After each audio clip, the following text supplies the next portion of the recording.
ମଧୁପୁର ଜଙ୍ଗଲରେ ରହୁଥିଲା ବାଘଟିଏ। ସେ ଥିଲା ବହୁତ ବଳବାନ। ସେ ଯୋଉ ଗୁମ୍ଫାରେ ରହୁଥିଲା, ସେ ଗୁମ୍ଫାରେ ରହୁଥିଲା ଗୋଟିଏ ଚତୁର ମୂଷା।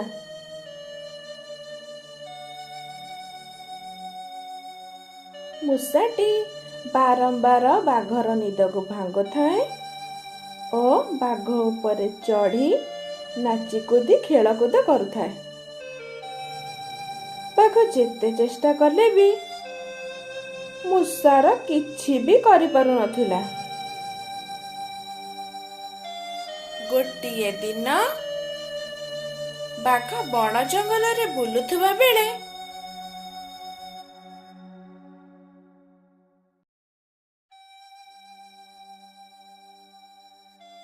ତାର ଦେଖା ହେଲା ଗୋଟେ ବିଲେଇ ସହ।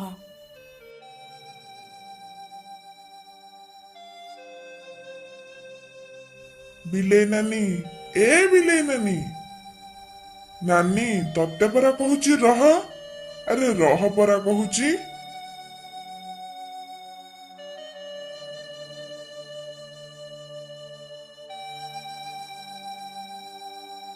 ମତେ ଦେଖିକରି ପଳଉଛୁ କଣ? ତୁ କଣ ଜାଣିନୁ ମୁଁ ଏ ଜଙ୍ଗଲର ରାଜା? ମୋର ଭୁଲ ହେଇଗଲା ଆଜ୍ଞା, ମତେ କ୍ଷମା କରିଦିଅ। ମୁଁ ଆପଣଙ୍କୁ ଦେଖିପାରିଲିନି। ନାନୀ ଲୋ, ମୁଁ ଗୋଟେ କଥା କହିବି ରଖିବ? ଏତେ ସ୍ନେହ ଆଦରରେ କହୁଛନ୍ତି ଯଦି ମୁଁ କଣ ମନା କରିପାରିବି? କୁହନ୍ତୁ ଆଜ୍ଞା, ମୁଁ କଣ ସାହାଯ୍ୟ କରିବି?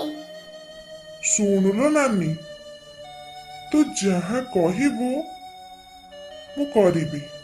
ତୁ ଯାହା ମାଗିବୁ ମୁଁ ସବୁ ତତେ ଦେବି। ମତେ ଟିକେ ସାହାଯ୍ୟ କରିଲ ନାନୀ। ହଁ, ନିଶ୍ଚୟ କରିବି। ମୋ ଦ୍ୱାରା ଯଦି ସେ କାମ ସମ୍ଭବ, ମୁଁ ନିଶ୍ଚୟ ସାହାଯ୍ୟ କରିବି। ଶୁଣିଲ ନାନୀ, ଗୋଟିଏ ମୂଷା ମତେ ସାରା ରାତି ବହୁତ ହଇରାଣ କରୁଛି। ମୁଁ ଟିକେ ଶୋଇ ବି ପାରୁନି। ମତେ ରାତି ସାରା ଶୁଆଇ ବି ଦଉନି। ତୁ ଯଦି ମୋ ସହିତ ସେ ଗୁମ୍ଫାରେ ଯାଇକି ଟିକେ ରୁହନ୍ତୁ, ମୁଁ ଟିକେ ରାତିରେ ଭଲରେ ଶୁଅନ୍ତି ଓ ସେ ମୂଷାଟାରୁ ଟିକେ ରକ୍ଷା ପାଆନ୍ତି। ହଁ, ଏ ମହାରାଜ ମତେ ଏମିତି କଥା କହୁଛନ୍ତି? ମୁଁ ଯାଇ ତାଙ୍କ ଗୁମ୍ଫାରେ ତାଙ୍କ ସହିତ ରହିବି? ମତେ ଯଦି ସେ ମାରିକି ଖାଇଦେବେ? ମତେ ଆଗ ଗୋଟେ କଥା ଦିଅନ୍ତୁ, ମତେ କେବେ ବି ମାରିକି ଖାଇବେନି। ନାନୀ ଲୋ, ମୁଁ ଚାହିଁଲେ କଣ ତତେ ଏଇଠି ମାରିକି ଖାଇପାରନ୍ତିନି? ହଁ ମହାରାଜ, ଚାଲନ୍ତୁ ଯିବା ଆପଣଙ୍କ ଗୁମ୍ଫାକୁ। ବିଲେଇ ବାଘ କଥାକୁ ମାନି ବାଘ ସହିତ ତା ଗୁମ୍ଫାଟିକି ଆସିଲା। ବିଲେଇ ଆସି ଜଗିଲା ବାଘର ଗୁମ୍ଫା। ଧୀରେ ଧୀରେ ମୂଷାର ଉତ୍ପାତ କମିଗଲା। ଆଗ ପରିକା ମୂଷା ଆଉ ବାଘର ବିଶ୍ରାମରେ ହଇରାଣ କରିପାରିଲାନି। ବିଲେଇ ଧୀରେ ଧୀରେ ବାଘର ପ୍ରିୟ ପ୍ରାପ୍ତି ହେଇ ରହିଗଲା। ବିଲେଇ ନାନୀ, ଏ ବିଲେଇ ନାନୀ ଲୋ, ହଁ ଆଜ୍ଞା, ମହାରାଜ ମତେ କଣ କହିଲେ କି? ନାନୀ ଲୋ, ଗୋଟିଏ କାମ କରୁନୁ। କଣ କହୁନାହାନ୍ତି ଆଜ୍ଞା? ନାନୀ ଲୋ, ତୁ ମୂଷାଟାକୁ ମାରିକି ଖାଇଦଉନୁ, କାମଟା ଏକାଥରକେ ସରିଯାଆନ୍ତା। ହଁ ମହାରାଜ, ଏ ଗୋଟେ କଥା। ଆପଣ ମୂଷାଟାକୁ ଜଗିବାକୁ କହିଥିଲେ ବୋଲି ଜଗୁଥିଲି। ଆଉ ଖାଇବା କଥା କହୁଛନ୍ତି ଯଦି ମୁଁ ମୂଷାଟାକୁ ଆଜି ହିଁ ଖାଇଦେବି। ଆପଣ ଜମାରୁ ବ୍ୟସ୍ତ ହୁଅନ୍ତୁନି। ବାଘର ଚାଲାଖକୁ ବିଲେଇ ନାନୀ ଜମାରୁ ବୁଝିପାରିଲାନି। ବାଘ କଥା ଅନୁସାରେ ବିଲେଇ ମୂଷାକୁ ଖାଇବାକୁ ତା ପଛରେ ଗୋଡ଼େଇଲା। ଶେଷରେ ସେ ମୂଷାଟାକୁ ମାରିଦେଲା। ବାଘ ଯେମିତି ଦେଖିଲା ବିଲେଇ ମୂଷାଟାକୁ ମାରିଦେଲା, ସେ ମନେ ମନେ ଚିନ୍ତା କଲା, ମୂଷା ତ ମରିଗଲା, ଏବେ ବିଲେଇ ଏଠି କାହିଁକି ଆଉ ରହିବ?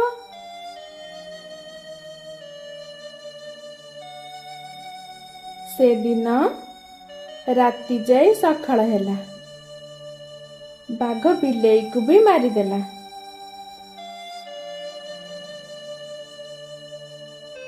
ଏଥିରୁ ଆମେ କ'ଣ ଶିଖିଲେ? କର୍ମ ଅନୁଯାୟୀ ଫଳ। ଯିଏ ଯେମିତି କର୍ମ କରିବ ତାକୁ ସେମିତି ହିଁ ଫଳ ମିଳିବ।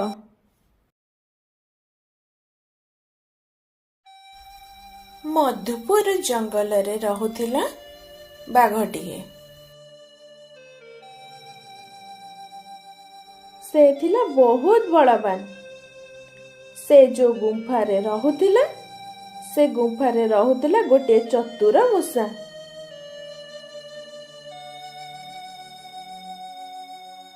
ମୂଷାଟି ବାରମ୍ବାର ବାଘର ନିଦକୁ ଭାଙ୍ଗୁଥାଏ ଓ ବାଘ ଉପରେ ଚଢ଼ି ନାଚିକୁଦି ଖେଳକୁଦ କରୁଥାଏ। ବାଘ ଯେତେ ଚେଷ୍ଟା କଲେ ବି ମୂଷାର କିଛି ବି କରିପାରୁନଥିଲା। ଗୋଟିଏ ଦିନ ବାଘ ବଣ ଜଙ୍ଗଲରେ ବୁଲୁଥିବା ବେଳେ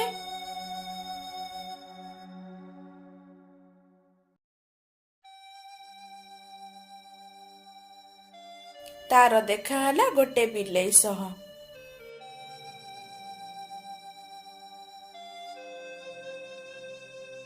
ବିଲେଇ ନାନୀ, ଏ ବିଲେଇ ନାନୀ, ନାନୀ ତତେ ପରା କହୁଛି ରହ। ଆରେ ରହ ପରା କହୁଛି।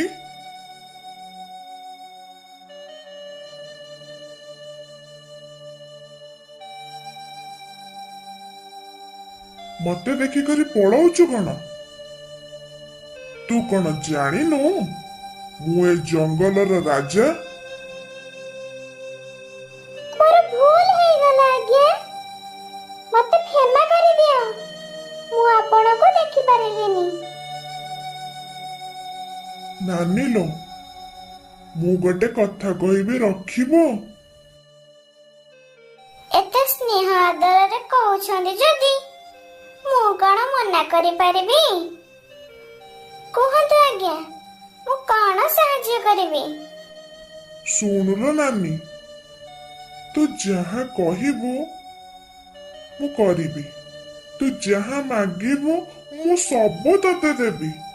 ମତେ ଟିକେ ସାହାଯ୍ୟ କରିଲ ନାନୀ। ହଁ, ନିଶ୍ଚୟ କରିବି। ମୋ ଦ୍ୱାରା ଯଦି ସେ କାମ ସମ୍ଭବ,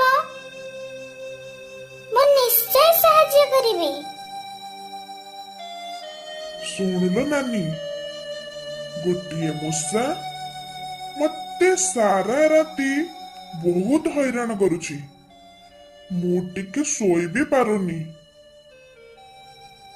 ମତେ ରାତି ସାରା ଶୁଆଇ ବି ଦଉନି।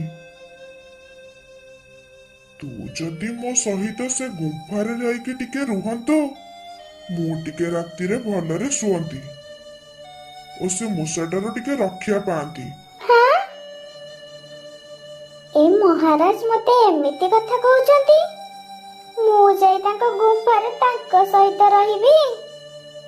ମତେ ଯଦି ସେ ମାରିକି ଖାଇଦେବେ? ମତେ ଆଗ ଗୋଟେ କଥା ଦିଅନ୍ତୁ, ମତେ କେବେ ବି ମାରିକି ଖାଇବେନି। ନାନୀ ଲୋ, ମୁଁ ଚାହିଁଲେ କଣ ତତେ ଏଇଠି ମାରିକି ଖାଇପାରନ୍ତିନି? ହଁ ମହାରାଜ, ଚାଲନ୍ତୁ ଯିବା ଆପଣଙ୍କ ଗୁମ୍ଫାକୁ।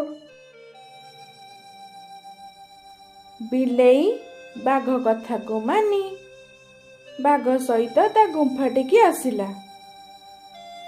ବିଲେଇ ଆସି ଜଗିଲା ବାଘର ଗୁମ୍ଫା। ଧୀରେ ଧୀରେ ମୂଷାର ଉତ୍ପାତ କମିଗଲା। ଆଗ ପରିକା ମୂଷା ଆଉ ବାଘର ବିଶ୍ରାମରେ ହଇରାଣ କରିପାରିଲାନି। ବିଲେଇ ଧୀରେ ଧୀରେ ବାଘର ପ୍ରିୟ ପ୍ରାପ୍ତି ହେଇ ରହିଗଲା। ବିଲେଇ ନାନୀ, ଏ ବିଲେଇ ନାନୀ ଲୋ, ହଁ ଆଜ୍ଞା ମହାରାଜ, ମତେ କଣ କହିଲେ କି? ନାନୀ ଲୋ, ଗୋଟିଏ କାମ କରୁନୁ। କଣ କହୁନାହାନ୍ତି ଆଜ୍ଞା? ନାନୀ ଲୋ, ତୁ ମୂଷାଟାକୁ ମାରିକି ଖାଇଦଉନୁ, କାମଟା ଏକାଥରକେ ସରିଯାଆନ୍ତା। ହଁ ମହାରାଜ, ଏ ଗୋଟେ କଥା। ଆପଣ ମୂଷାଟାକୁ ଜଗିବାକୁ କହିଥିଲେ ବୋଲି ଜଗୁଥିଲି। ଆଉ ଖାଇବା କଥା କହୁଛନ୍ତି ଯଦି ମୁଁ ମୂଷାଟାକୁ ଆଜି ହିଁ ଖାଇଦେବି। ଆପଣ ଜମାରୁ ବ୍ୟସ୍ତ ହୁଅନ୍ତୁନି। ବାଘର ଚାଲାଖକୁ ବିଲେଇ ନାନୀ ଜମାରୁ ବୁଝିପାରିଲାନି। ବାଘ କଥା ଅନୁସାରେ ବିଲେଇ ମୂଷାକୁ ଖାଇବାକୁ ତା ପଛରେ ଗୋଡ଼େଇଲା। ଶେଷରେ ସେ ମୂଷାଟାକୁ ମାରିଦେଲା। ବାଘ ଯେମିତି ଦେଖିଲା ବିଲେଇ ମୂଷାଟାକୁ ମାରିଦେଲା, ସେ ମନେ ମନେ ଚିନ୍ତା କଲା, ମୂଷା ତ ମରିଗଲା, ଏବେ ବିଲେଇ ଏଠି କାହିଁକି ଆଉ ରହିବ?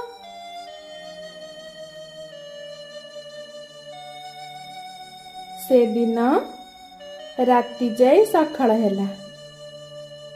ବାଘ ବିଲେଇକୁ ବି ମାରିଦେଲା।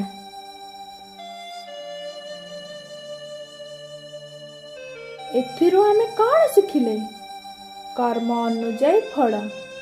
ଯିଏ ଯେମିତି କର୍ମ କରିବ ତାକୁ ସେମିତି ହିଁ ଫଳ ମିଳିବ।